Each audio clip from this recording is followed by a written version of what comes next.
رات کو برتن صاف نہ کرنے کے کیا نقصانات ہوتے ہیں؟ اس حوالے سے جواب اسلامی تعلیمات کی روشنی میں دیں گے اور آپ کو یہ بھی بتائیں گے کہ اس بارے میں حضرت علی رضی اللہ تعالیٰ عنہ کا کیا فرمان ہے۔ اس بارے میں آپ کو آگے تفصیل سے بتایا جائے گا۔ کہتے ہیں کہ حضرت علی رضی اللہ تعالیٰ عنہ سے ایک عورت نے اپنے گھر کی پریشانیاں بیان کی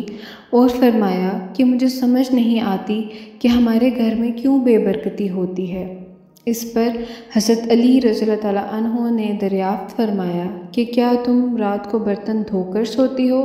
یا جھوٹے برتن اسی طرح سے چھوڑ کر سو جاتی ہو؟ تو اس عورت نے کہا میں تو رات کو برتن ویسے ہی چھوڑ کر سو جاتی ہوں۔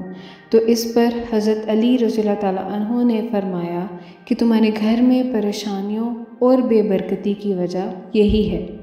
اس لیے رات کو برتن صاف کر کے سویا کرو۔ اس بات سے معلوم ہوا کہ رات کو جھوٹے برتن نہیں چھوڑنے چاہیے، اور اس بارے میں سائنس کا بھی یہی کہنا ہے کہ اگر برتنوں کو زیادہ دیر کے لیے گندا چھوڑ دیا جائے تو ان میں نقصان دہ قسم کے بیکٹیریا پیدا ہو سکتے ہیں جو کہ مختلف بیماریوں کا سبب بن سکتے ہیں، اور ظاہر سی بات ہے کہ جب برتنوں میں کھانے پینے کی اشیاء ہوں گی تو مختلف زہریلے کیڑے مکوڑوں کا بھی ان میں چلنے پھرنے کا خدشہ ہوتا ہے۔ اس لیے بہتر ہے کہ رات کے برتن رات کو ہی دھو لیے جائیں۔ دوستوں، یہاں پر آپ کو یہ بھی بتاتے چلیں کہ احادیث نبوی صلی اللہ علیہ وآلہ وسلم میں ایسی کوئی تعلیم سامنے نہیں آئی ہے جس میں رات کو برتن دھونے یا نہ دھونے کے بارے میں کوئی تشریح ہو، لیکن رات کو سونے سے پہلے برتنوں کو ڈھانپنے کے بارے میں تاکید ملتی ہے، اور اس بارے میں مختلف روایات ہیں جن میں یہ سبق ملتا ہے کہ سونے سے قبل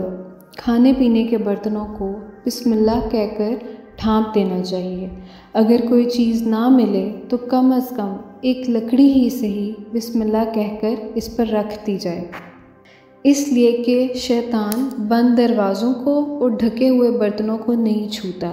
ایک اور حدیث میں آپ صلی اللہ علیہ وآلہ وسلم نے اس کا سبب یہ بیان فرمایا ہے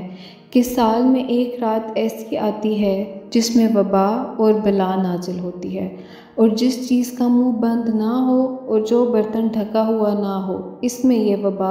اترتی ہے۔ کتنی بڑی حکمت ہے پیارے نبی صلی اللہ علیہ وآلہ وسلم کی پیاری سنتوں میں، اس لیے ہمیں چاہیے کہ ان سنتوں کو اپنا پکا معمول بنا لیا جائے تاکہ ہم ہر قسم کی مصیبت سے اپنے آپ کو محفوظ رکھ سکیں۔ اللہ سے دعا ہے کہ اللہ ہمیں آقا صلی اللہ علیہ وآلہ وسلم کی تعلیمات پر عمل کی توفیق عطا فرمائے، آمین۔ اگر آپ کو میری ویڈیو اچھی لگی ہے تو میرے اس چینل کو سبسکرائب اور شیئر ضرور کریں تاکہ آنے والی ہر سٹوری آپ کے پاس بغیر تاخیر کے پہنچ سکے۔